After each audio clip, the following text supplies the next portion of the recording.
Sana mapansin ng mga itinalaga na tao ng Diyos ito, mga mekanismo na water filtration system.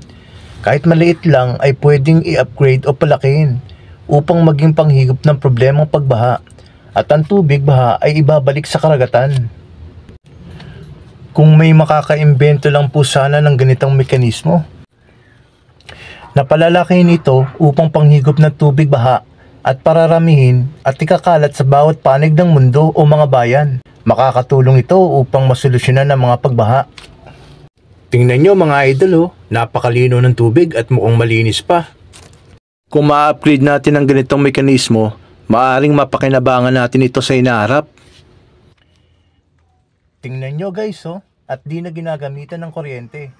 Ang gamit lang ay magnet at iba pa na nakikita nyo sa video. Hinihimo ko pong magtulungan tayo mga idol na resolbahan ang mga pagbaha. Magtulungan po tayo sa kaisipan na makaimbento ng solusyon sa mga pagbaha para wala nang magdusa at mapahamak pag dumating ang ganong pagkakataon.